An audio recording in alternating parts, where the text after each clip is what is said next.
야고보서 5장 7절에서 18절까지.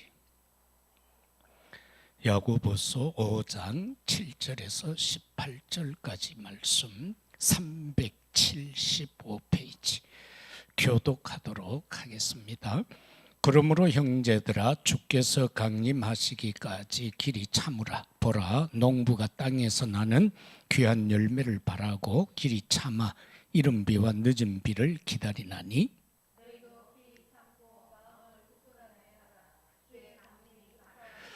형제들아, 서로 원망하지 말라. 그리하여야 심판을 면하리라. 보라, 심판주가 문 밖에서 계시니라.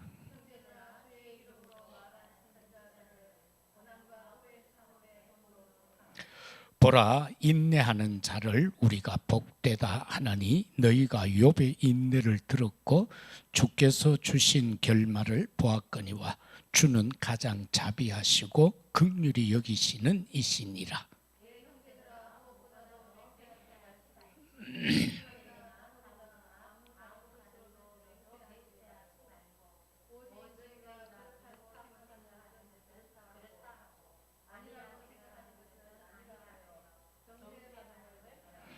너희 중에 고난당하는 자가 있느냐? 그는 기도할 것이요. 즐거워하는 자가 있느냐? 그는 찬송할지니라.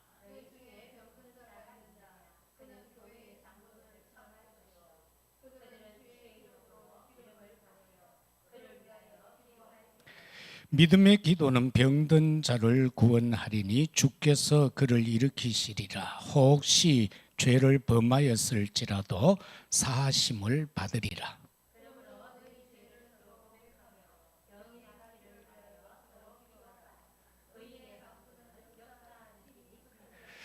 엘리야는 우리와 성정이 같은 사람이로되 그가 비가 오지 않기를 간절히 기도한 즉 3년 6개월 동안 땅에 비가 오지 아니하고 다시 기도하니 하늘이 비를 주고 땅이 열매를 맺느니라. 아멘. 오늘 내용을 가지고 우리는 인내와 기도,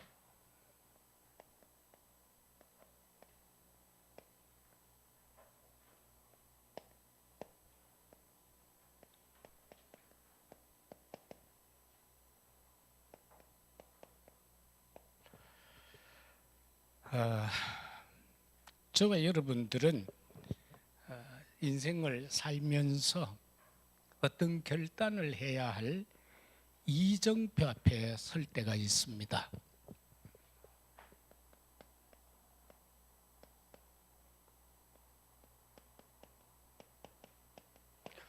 이 이정표 앞에 섰을 때에는 우리가 집중을 해야 됩니다. 결론을 내려야 되잖아요. 천안 삼거리에서 이리 갈까 저리 갈까 정해버리면은 호남으로 갈 수 있고 영남으로 갈 수 있고 그래요. 그런 것처럼 이정표 앞에 섰을 때에는 우리가 정말 집중하면서 깊은 기도 속에 서야 한다. 그러면은 여기에서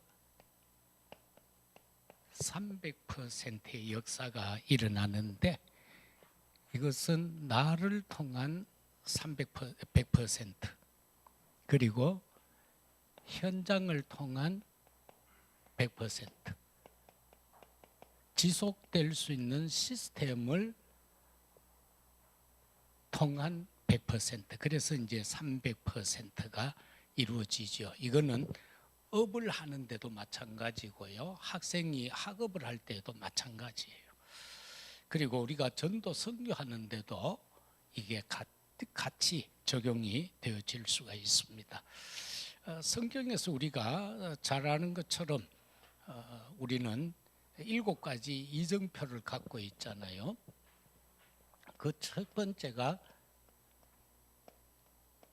갈보리산 이정표예요. 여기에서 주님이 구원을 완성시키는 현장이잖아요. 십자가라는 것이 그렇게 호락호락한 것이 아니죠. 호락호락한 것이 아닌데 예수님께서 이제 십자가를 지시는 장면입니다. 바로 나를 구하기 위해서, 구원하기 위해서. 그래서 여기에서 다 이루었다. 그렇게 하시고 이제 십자가를 지시고 죽으시는데, 이게 바로 갈보리산 이정표예요. 우리의 믿음에도 마찬가지예요. 어떤 신앙 고백을 해야 될 이런 이정표가 올 때가 있어요. 갈보리산처럼 생명 걸고 결단해야 될 때가 있다, 그 말이에요. 그런데 많은 부분에서 사람들이 이 십자가 앞에서 주저앉아 버리죠. 그러나 우리는 오늘 이 시간까지도 별별 소리 다 들으면서도 여기에 서 있다는 거, 이게 참 감사한 일이 아닐 수가 없습니다. 뭘 도대체 이루었다는 겁니까? 죽는데 그리스도의 삼직을 이루셨다는 겁니다. 선지자, 제사장, 왕의 일을 여기에서 이제 마무리 지으시는 부분이죠. 그 다음에 예수님께서 부활하신 이후에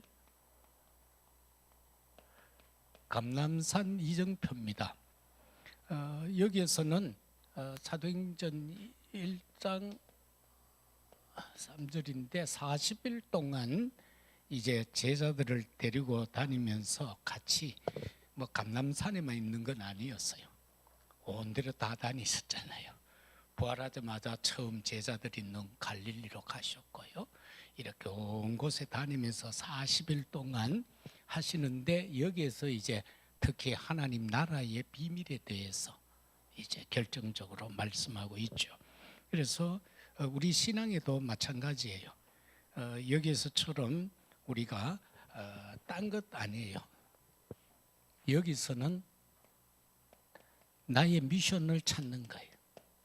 감람산 이정표는 내 미션을 찾는 거예요. 정말 내가 어떻게 살 것인가, 무엇을 하고 살 것인가, 그 미션을 찾는 거. 그게 감람산 이정표고, 세 번째는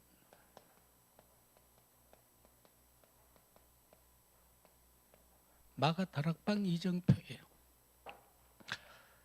이 마가다락방 이정표는 우리가 1장 8절과 14절인데, 여기는 나의 기도를 찾는 겁니다. 우리가 사람들이 막 기도 막 많이 한다라고 하잖아요. 도대체 뭐가 많이 하는 기준이 되겠어요? 많이 한다라고 하는데, 옛날 같으면은 우리가 막 금요일 날 모여서 새벽 기도 막 철야하고, 진짜 철야했거든요. 철야하고도 토요일 날 또 새벽 기도까지 했어요. 주일 날 예배 마치고 부산에 갔다 오면은 한밤중이에요. 그러면 저쪽 지하에 있을 때 거기서 전부 자요. 자고는 월요일 새벽 기도하고 전부 집으로 갔어요. 그거 참 기도 많이 하는 거죠. 저도 금요일만 되면은 조암산 기도원에 올라가서요, 설교 준비한 원고 가지고 올라가가 꽝 질렀어요. 그래야 목이 조금이라도 씨가 내려와야 은혜로우니까. 그런 식이었어요. 그렇게 기도하는 게 나의 기도냐? 다 이루었다 하신 그 언약을 잡고, 그리고 내 미션을 분명히 가지고 하는 기도. 그러면서 거기에서 나오는 게 이제 24가 될 수가 있죠. 그러면은 모든 일들이 다 기도가 되어지는 거. 그게 이제 내 기도를 찾는 거예요. 나의 기도를. 옛날 우리가 기도를 하는 것 같으면은 막 달라는 기도잖아요. 이루어 주세요. 축복해 주세요. 자식 잘 되게 해주세요. 서울대학 가게 해주세요. 사업 잘 되게 해주세요. 막 전부 이런 식의 기도예요. 그러나 주님이 원하는 거 그거 아니었죠. 제자들이 도대체 우리가 기도 어떻게 해야 됩니까? 라고 할 때에 마태복음 6장 9절에서 13절에 나오는 예수님이 가르쳐 주신 기도가 나왔죠. 어떻게 보면 그게 기도의 모델이에요. 그리고 우리가 전 기도가 힘이 들면 그것만 자꾸 깊이 묵상해도 돼요.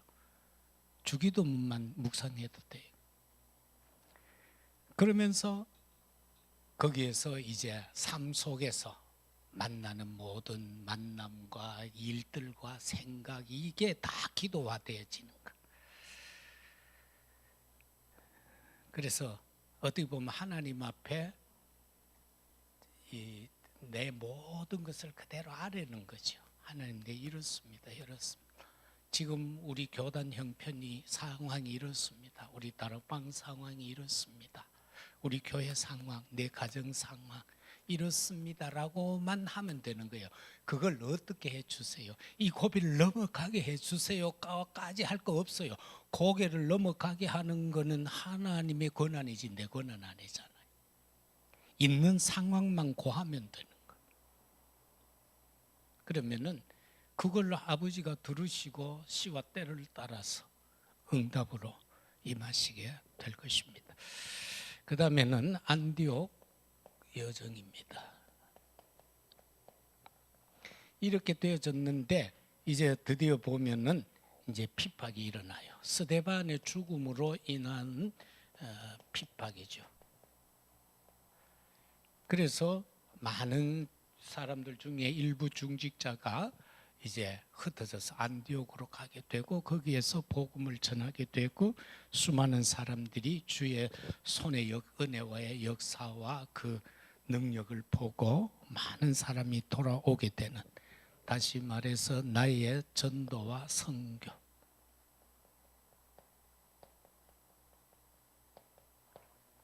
이게 결정되어지는 것이 안디옥 이정표예요. 그 다음에는 아시아 이정표예요. 아시아 이정표는 사도행전 13장에 나오죠. 그래서 여기에서 이제 선교 시작이 되어지는데 기도로 시작을 하죠. 그러면서 또 16장으로 살짝 넘어가게 되는 그 현장까지 이루어지고요. 여기에서 우리가 붙잡을 것은 바로 삶의 시작이에요.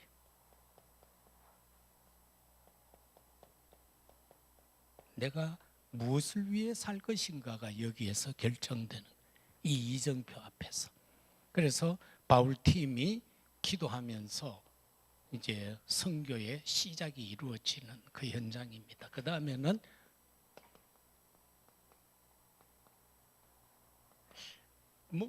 바울이 자기의 고향 아시아 지역으로 가서 복음 전하고 싶었는데 길이 자꾸 막혀지지요. 그래서 이것은 16장 6절에서 10절, 길이 막혀질 때의 인생의 전환점입니다.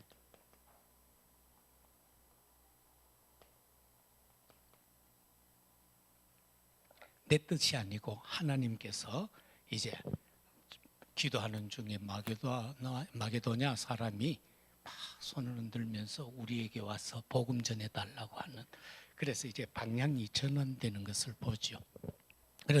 그래서 우리도 순간순간 내 생애에 있어서 전환되어져야 될 때 이거를 인본적으로 정하느냐, 내 중심으로 정하느냐, 그 차이예요. 하나님이 원하는 뜻으로 정하느냐, 인본으로 정하느냐, 그 차이밖에 없어요. 그리고 마지막으로 주어지는 것이 로마 이정표입니다. 이 로마 이정표는 그 가장 역사가 일어났던 데살로니가 현장이죠. 그러면은 거기서 뭐 그냥 주저앉아 가지고 잘 살면 돼요. 그러나 바울은 그렇게 하지 않았어요. 기도하는데 내가 로마도 보아야 하리라. 로마를 보게 되는 겁니다. 그래서 우리가 깊은 기도 속에 들어가면은 내 인생에 있어서 땅끝을 찾게 되죠. 바울은 처음에 사도행전 15장에서 보면은 지금의 스페인 저쪽이 그쪽을 잡았어요. 그죠? 그런데 나중에는 로마가 땅끝이 되어졌어요. 서바나로 잡았다가 기도하는 가운데 땅끝이 로마로 바뀌어진 겁니다. 그래서 우리 개개인에게도 이런 어떤 이정표 앞에 섰을 때에 나의 땅끝 찾는 것, 이게 로마 이정표다. 그래서 나는 어디에 집중적으로 복음을 전할 것인가?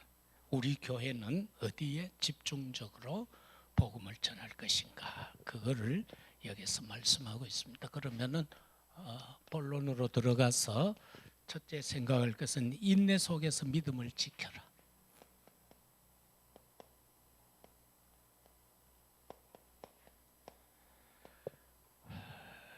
많은 일들이 있겠죠. 그런데 믿음을 위한 인내가 되어야 돼요. 믿음을 위한. 우리가 뭐 때문에 참습니까? 생을 살다 보면 때로는 막 말하고 싶을 때도 있고 막 싸우고 싶을 때도 있고 막 쫓아가서 주패보고 싶을 때도 있고 막 그럴 때에 도대체 뭐 때문에 참아야 되는가? 믿음 때문에. 하나님을 믿는 믿음, 예수가 그리스도라는 그 사실을 믿는, 언약을 믿는 믿음 때문에 우리는 참는 거예요. 세상이 무서워서 참는 거 아니에요. 두려워서 참는 것도 아니에요. 오직 복음을 위해서 우리가 참는 거다는 겁니다. 그래서 믿음의 색깔을 말할 때 데살로니가 전서 1장 2, 3절에 보면은 그렇게 말씀하고 있죠. 믿음에는 역사가 따라오고 사랑에는 수고가 따라오고 소망에는 인내가 따라온다. 소망이 있으면 참게 되죠. 그리고 뭔가를 사랑하게 되면은 그 사랑에는 수고가 있는 거예요. 우리 장로님이 그러시대. 아직도 내가 돈 벌어가 아들을 생활비 보내줘야 된다고. 사랑하기 때문에 수고하는 거예요. 사랑 안 하는 것 같으면 이 새끼 네 알아가 해라 하고 놔두면 되지. 그러나 사랑하니까. 왜? 내 아들이니까. 사랑하니까. 그러면 언젠가는 그놈도 엄마의 사랑을 알 날이 오겠죠. 그죠? 그날이 온단 말입니다. 참된 사랑을 베풀었을 때에 그 사랑에 대한 반사가 오게 돼 있죠. 그리고 우리가 뭐 믿는다. 성경에 보니까 믿는 것엔 다 역사가 일어났어요. 이스라엘 백성들이 그 출애굽에 대한 언젠가는 고향으로 돌아가야 된다는 그 소망을 가지고 있을 때에 모세를 통한 놀라운 역사가 일어난 것을 보게 됩니다. 크게 볼 때 오늘 말씀을 속에서 우리가 인내 속에서 믿음을 지키는데 그 주된 내용은 뭔가? 주님의 재림과 심판이에요.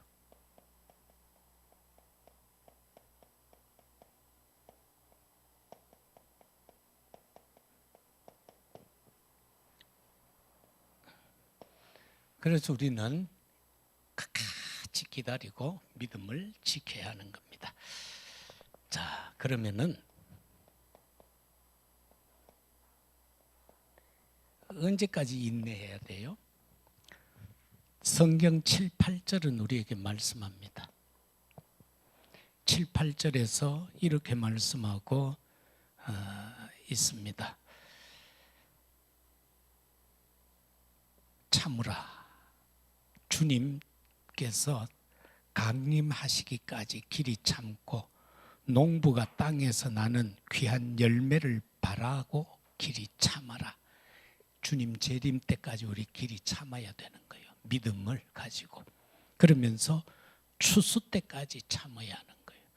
지금 들판은 휘어져 추수할 일꾼을 기다리고 있다. 그러면은 그 추수를 위해서 우리는 참는 거예요. 가라지 때문에 참는 것이 아니라 알곡 때문에 참는 거예요. 주님도 그렇잖아요. 그냥 막 들판에 불 확 사질러 보면 끝나요. 그 어떤 농부들은 보면 그러잖아요. 막 배추값 흐르면 막 트랙터 몰고 들어가고 막 배추밭 그냥 갈아프잖아요. 그거 열받치가 그런 거예요. 못 참고. 주님도 그렇게 하실 수 있죠. 주님 그랬잖아요. 내가 12영이나 더 되는 천사를 동원할 권능이 없는 줄 아느냐? 근데 내가 저 로마 군병 몇 사람한테 내가 왜 잡히겠어? 아버지의 뜻을 위해서다. 그 다음에 인내 중에 하지 말아야 할 게 있어요. 참고 인내하며 살아가는데, 신앙생활하는데 하지 말 것. 9절은 말씀하고 있죠. 형제들아 서로 원망하지 말라. 원망하지 말래요. 우리가 주님을 기다리면서 인내하고 믿음을 지켜가는 중에 하지 말아야 될 것은 서로 원망하지 마라. 이 원망 한마디가요, 어떻게 보면 나라를 망쳐버릴 수도 있고 집안을 완전히 무너뜨릴 수도 있고 그렇습니다. 그래서 성도 입에서는 원망이 나오면 안 된다. 그래서 항상 기뻐하라, 쉬지 말고 기도하라, 범사에 감사하라. 왜? 원망하면 큰일 나니까. 왜? 사단의 고속도로가 돼버려요. 원망하면 사단의 고속도로, 하이웨이가 돼버려요. 막힘이 없이 그냥 막 통과돼버리는 거예요. 그 다음에는 인내의 본을 말씀하고 있죠. 우리가 워낙 잘 이해 못하니까 성경에서 참은 자들의 본을 지금 여기에서 말하는데, 선지자들하고 욥이 있지 않느냐 그렇게 말합니다. 많은 선지자들이 한번 보세요. 우리가 예레미야 같은 경우는 막 토굴에 갇히기도 하고 왕궁에 막 감옥에 갇히기도 하고 나중에는 톱으로 켜가 죽잖아요. 상상해 보세요. 흥부가 밥 타는 게 아니고 사람을 톱을 켜서 죽여버렸다. 그 칼과 탁 치면은, 단두대 칼과 치면 그냥 쉽게 달랑 끝나겠는데 톱을 가지고 썰었다가 하면 상상해 보세요. 그래서 참았다고. 뭐 때문에? 메시아 언약 때문에. 그 욥을 보세요. 그 친하게 지내던, 서로 형제같이 지내던 나이 많은 그리고 젊은 친구들, 형제라고 하는 사람들이 와가지고 막 비난하잖아. 네가 죄 없으면 왜 그렇게 써? 네가 하나님의 율법을 제대로 지켰다면은 이런 일이 있었겠어? 라고 하면서 막 비아냥거리고 그런데 끝까지 참았다. 그러나 나중에 그에게 임한 축복을 보면 알 수 있지 않느냐 그렇게 말씀하고 있죠. 그래서 결과적으로 히브리서 11장 38절을 가지고 우리에게 위로하십니다. 이런 사람은 세상이 감당하지 못한다. 막 열내고 날뛰고 원망하고 불평하고 하는 사람은 사단이 볼 때 아무것도 아니에요. 그러나 끝까지 인내하고 참으면서 기도하는, 집중적으로 기도하고 있는 사람은요, 세상이 감당 못하는 사람이 된다. 우리 그런 사람이 되어야 할 겁니다. 두 번째, 왜 기도해야 하는가? 우리 왜 기도해야 되죠?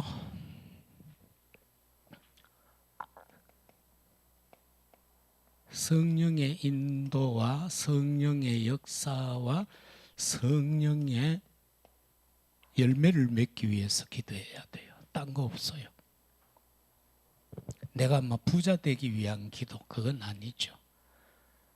내 인생 삶 가운데서 어떻게 하면 인도받을 것인가, 성령의 인도, 그 속에서 일어날 역사를 고대하는 것, 그리고 자연스럽게 맺어질 성령의 열매. 그 성령의 열매라는 것, 갈라디아 2장에서 나오는 그 열매를 보게 되면은 그건 우리가 일반적인 사람들이 막 추구하는 그런 열매가 아니잖아요. 서로 사랑하고 충성하고 헌신하고 봉사하고 전부 그런 열매인 거예요. 그래서 하나님이 원하는 영적 열매다라는 것을 보게 됩니다. 그래서 기도라는 것은 영적 소통이잖아요. 내 영과 우리가 막 이런저런 막 문제 상황에 있으면요, 우리의 영이 막 어떻게 돼요? 혼란해지잖아요. 그럴 때에 하나님과 소통함으로써 우리의 영이 안정돼야 돼요. 내 육신의 삶의 안정보다 더 중요한 것이 내 영이 안정되어야 돼요. 내 영이 평온함 가운데에서 내 영이 안전해야 되는 거예요. 그 속에서 와지는 것이 바로 뭐냐? 하나님이 원하시는 기도다. 너희는 먼저 그의 나라와 그의 의를 구하라. 그러면서 이 기도할 때에 우리가 조심해야 될 것은요, 맹세하지 마라. 막 그런 거 있잖아요. 하나님, 이래 주면 내가 이래 하겠고요, 이래 주면 내가 이래 하겠고 하는 그런 맹세 기도는 하지 말라는 겁니다. 하늘로도 땅으로도 하지 말라는 거예요. 하나님의 발등상인데 거기도 하지 말라는 거예요. 그 하나님 발등상이 뭐예요? 우리 잘 알죠? 옛날에 높은 사람들이 의자에 이래 앉으면은 발이 땅에 안 닿으니까 그 발받침대 그게 발등상이에요. 그래서 세례요한을 보면 그 밑에 앉는 것도 나는 감당 못한다고 그랬죠. 그래서 우리가 여기에서 말하는 것처럼 맹세하지 마라. 이 단적인 예로 사사기 11장 31절에서 34절에 보면은 입다가 아멜렉과 전투하는 장면이 나옵니다. 입다는 적장자가 아니고 서자예요. 입다는 서자 출신인데 그런데 좀 용맹스러웠던 모양입니다. 그 전쟁이 일어났어요. 전쟁이 일어나니까 가문에서 입다를 찾아온 거예요. 네가 전쟁에 나가서 싸우면은 장군으로 임명해 줄게. 우리의 대장으로 삼을게. 이러니까 맨날 좀 서자로서 취급받다가 막 극하니까 좋잖아요. 그래 나가 싸우는데 막 승승장구해요. 싸울 때마다 이겨요. 근데 한번 전투하는데 맹세 기도를 해버려요. 하나님, 내 여 싸우잖아요. 여기서 딱 이기고 집에 딱 가면은 대문 열고 딱 들어갈 때 처음 나를 맞이하는 자를 번제로 드리겠나이다. 사람을 번제로 드리겠다고 맹세 기도를 해버려요. 그래가 이겼어요. 이제 말 타고 막 갔겠죠. 집에 가가 대문 열고 들어가는데 첫 번째로 맞이하는 게 자기 딸이에요. 이거 어떻게 해야 돼요? 소원해 불렀는데 지켜야 돼요, 안 지켜야 돼요? 그래서 딸아이에게 이야기하니까 딸이 울면서 이야기하잖아요. 내가 친구들하고 나 아버지 시집도 못 갔어요. 억울해요. 내 친구들하고 저 산에 골짜기 올라가가 한 40일 뭐 기도하고 울다가 내려올게요. 그러고 아버지 뜻대로 왔어요. 그리고 올라가서 막 슬프잖아요. 친구들도 그렇고 이제 번제로 드려져야 되니까. 그래 거기서 막 울면서 통곡하고 그러다 내려와서 결국은 번제로 드려집니다.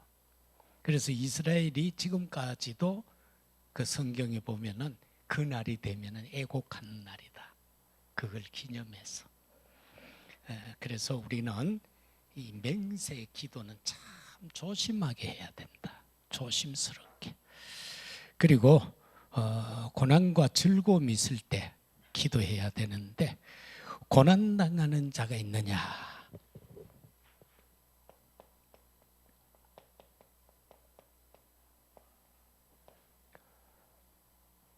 13절 고난당하는 자가 있느냐? 그러면은 어떻게 하라고요? 그는 기도할 것이요. 고난을 이길 수 있는 건 기도밖에 없다는 거죠. 그리고 즐거워하는 자가 있느냐? 즐거울 때 찬송하라는 겁니다. 이게 바로 기도해야 될 이유이죠. 그 다음에는 치유와 자연 현상 변화입니다.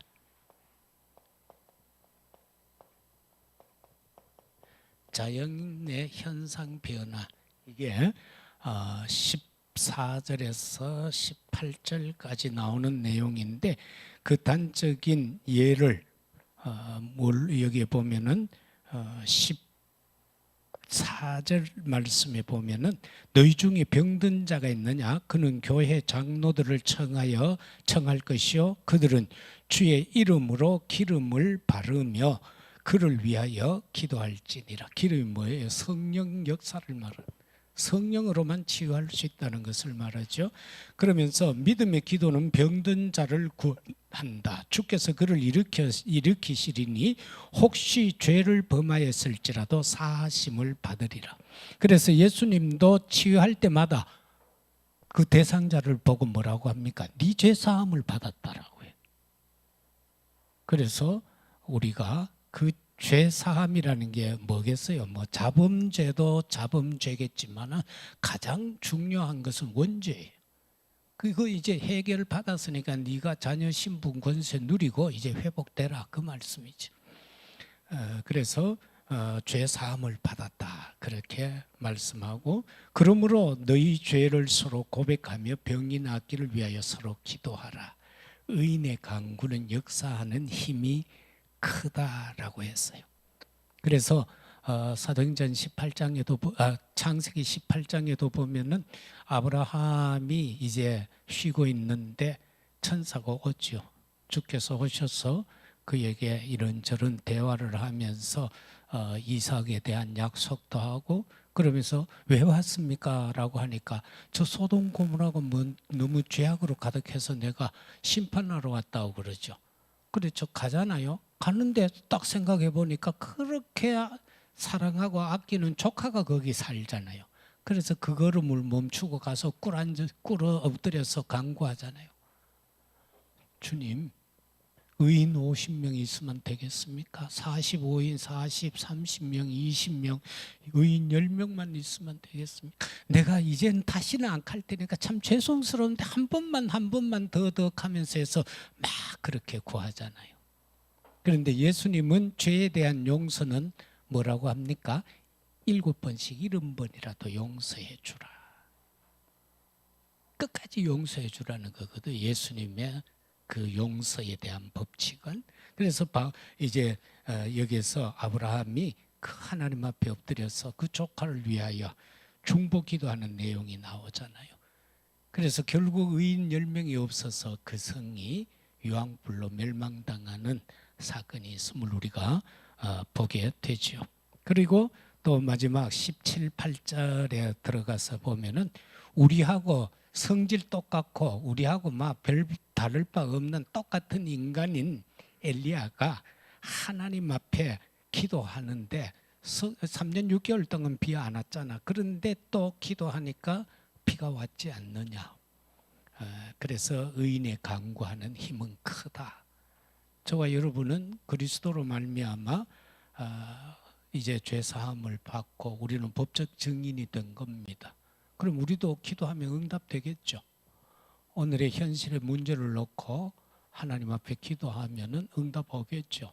내 가정의 문제, 또 현장의 문제, 우리 주변에 있는 연약한 자들을 위한 기도할 때에 이 확신을 갖고 해야 되는 거예요. 나 의인이다. 왜? 의인의 응답하는 기도는 응답된다. 기도하는 응답된다고 했으니까. 나는 의인이야. 이 확신을 갖고 아버지 앞에 메어 달려야 하는 겁니다. 그러면은 되게 되어져 있다라는 것을 여기서 말씀하고 있습니다. 그래서 마지막으로는 기도 망대 세워라. 많은 망대가 있습니다만은 그 망대 중에 기도 망대. 이 기도 망대를 세워라.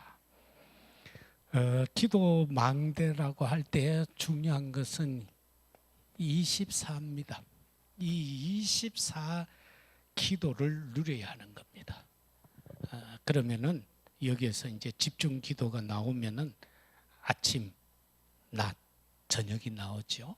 아침에는 일어나자마자 하는 기도잖아요.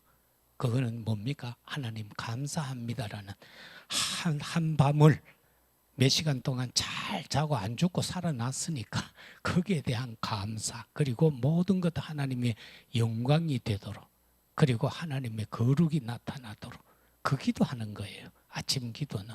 그리고 내게 힘을 달라고, 오늘도 하루를 살아가야 되는데 힘을 주옵소서. 이때 기도할 때는 1대1 호흡을 이래 하나 내 들이쉬고 하나 내뱉는 식으로 그렇게 해야 이게 지속이 될 수 있습니다. 그렇게 하시고 낮에는 낮기도는 뭡니까? 우리가 현장에 갔을 때에 그걸 낮기도라고 하죠. 거기에서는 모든 일입니다. 그 모든 일을 기도로 바꾸는 거예요. 그래서 만남을 놓고 기도하고 내 업무를 놓고 기도하고 그렇게 모든 하루의 일을 놓고 하나님 앞에 다 고하는 거예요.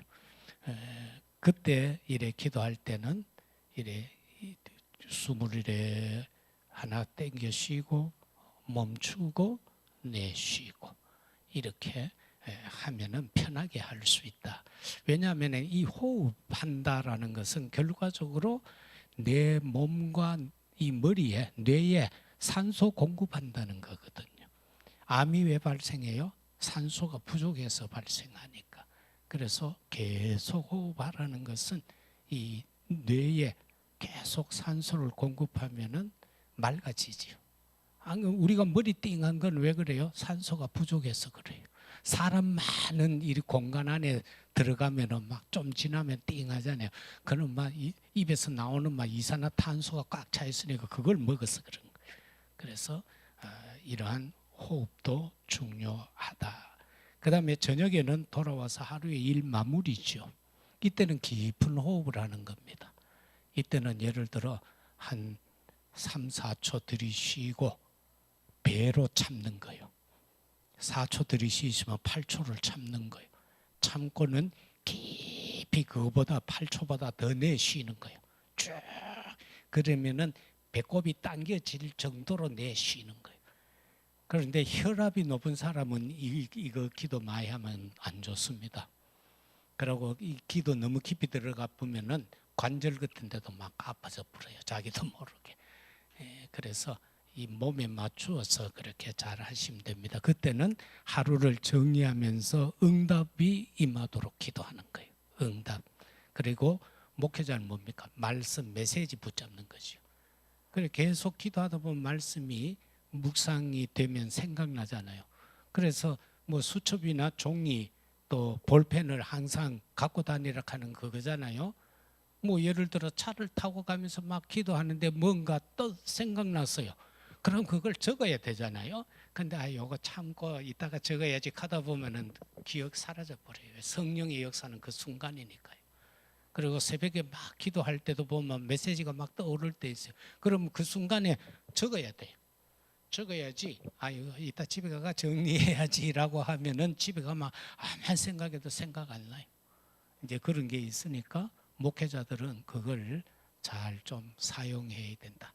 항상 다니면서 사역하면서 현장에서 계속 기도하면서 할 것 아니에요. 그러면 떠오르는 메시지를 다 순간순간 적어 놓으면 그게 메시지가 된다는 거예요. 그게 메시지. 막 시간 내가 앉아가지고 막 책 보고 이거 보고 하는 메시지가 아니고 그냥 다니면서 기도하면서 떠오르는 거. 내가 이번 주간에 어떤 잡아놓은 성경 구절이 있으면은 그걸 계속 묵상하면은 거기에 대한 메시지가 떠오르잖아요. 떠오를 때 적어놔라요. 안 적어보면 지내가 보면 막 신경질 날 정도로 생각해도 안 떠올라요. 그래서 순간순간 성령 역사를 놓치지 말아야 된다. 그 다음에는 25 집중 기도입니다.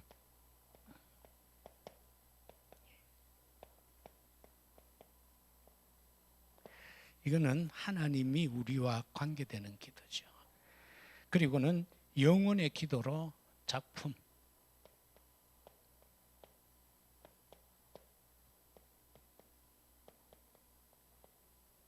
작품이 될 정도로 기도해라. 작품이 남을 정도로.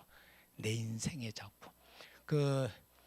대구에는 보면은 임도수 목사님이 기도 수첩에 나오는 걸 한문으로 적고 거기다가 쭉 설명을 해요.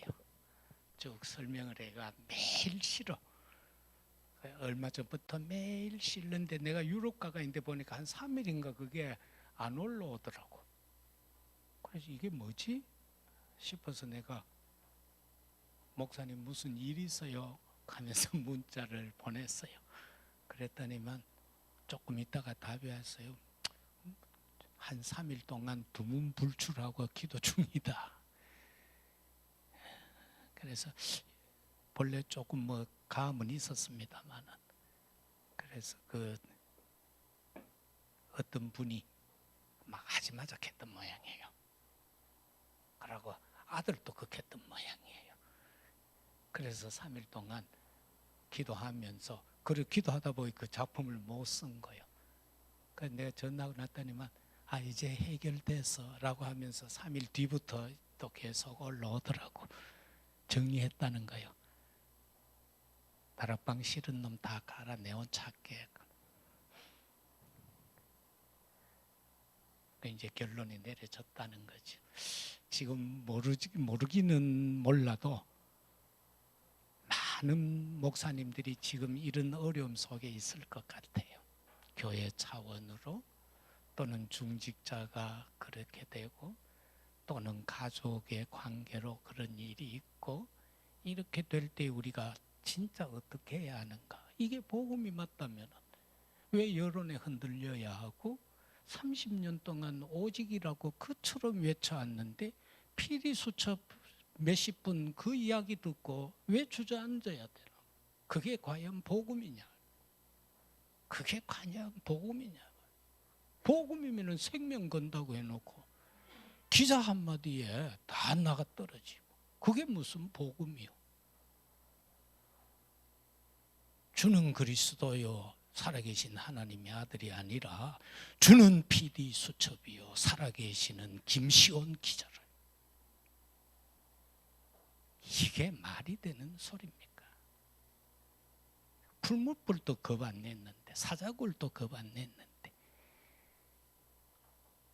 토굴에 들어가서 톱에 켜 죽는 것도 겁을 안 냈는데, 무슨 여론 하나에, 여러분 그게요 진짜였다고 그럼 지금 그게 석주 됐나요?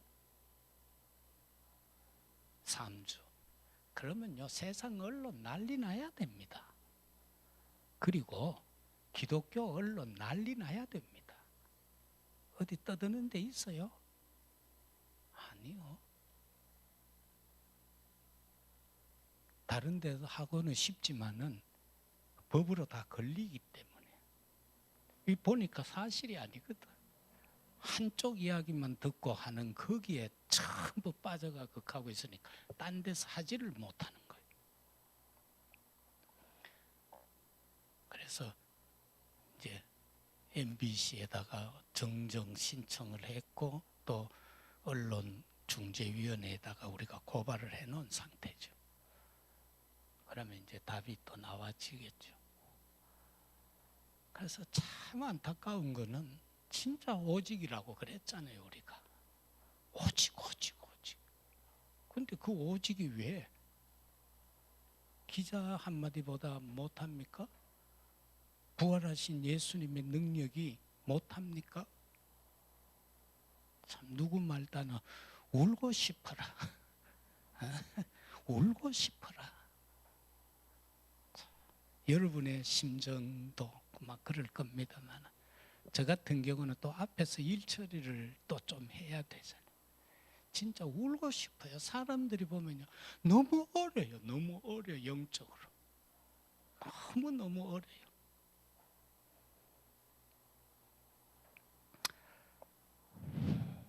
그래서 우리가 우리의 망대를 가지고 여정을 걸어가면서 마지막 결단의 이정표 앞에 서서 내 인생의 마무리를 지을 때에 아름다운 작품 하나씩을 남기십시다. 아름다운 작품. 그리고 오늘 보면 우리 이 집사님이 아들 같은 젊은이를 하나 데리고 왔잖아요. 영접시켜가 그래 데리고 왔어요. 그래 다음 주는 이제 또 일이 있어서 못 올 것 같고 하니까, 그래서 일단은 추수감사헌금까지 오늘 해놓고 갔어요. 그래 일이 이래. 그래 5번 주도 못 올 뻔했는데 마침 또 미루어지고 이렇게 되어서 할 일이 미루어지고 해서 그렇게 온 거예요. 집사님을 차에 모시고 그래 왔다. 참 얼마나 감사한지요. 그래서 우리는 하나의 작품을 남겨야 된다. 우리 작품 중에 뭐가 가장 주님 보실 때 귀하겠어요? 천하보다 귀한 게 있다고 그랬어요. 예? 우리가 막 그림을 대작을 남겼다? 엄청스러운 김정호 같은 필체를 남겼다? 그것도 작품이지만 더 중요한 건 뭐예요? 천하보다 귀한 게 있다고 주님 딱 말씀해. 뭐요? 한 영혼이 하나님께 돌아오는 것. 그게 가장 큰 작품이에요. 그러면 어떻게 한다고? 천국에서는 잔치가 벌어진다고 했잖아요. 다른 작품 가지고는 천국에 잔치 벌어진다고 않겠어요? 한 영혼이 돌아올 때에 천국에서는 잔치가 벌어진다. 그게 천하의 그 어떤 것보다도 귀하다고. 그 작품을 남겨가는 우리들이 되어졌으면 합니다. 결론입니다.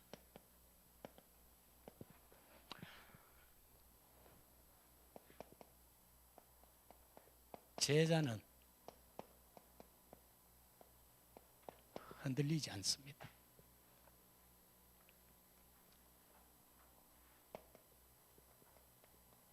제자는 시험 들지 않습니다. 이게 오늘의 결론입니다. 오직 예수가 그리스도라는 이 영원한 언약, 여기에 생명건 제자라면 흔들릴 일이 없고 시험 들 일이 없다. 기도드리겠습니다. 아버지 하나님, 우리가 이 복음을 가지고 237 나라 5천 종족 세계 복음화를 하는 동안에 인내의 때가 있습니다. 주님 오실 그날까지 이 복음을 전함에 있어 우리의 마음이 흔들리지 않게 하시고 시험 들지 않게 하시며 기도로 이겨갈 수 있도록, 기도로 성령 충만함이 회복되도록 역사하여 주옵소서. 예수님 이름으로 기도드리옵나이다.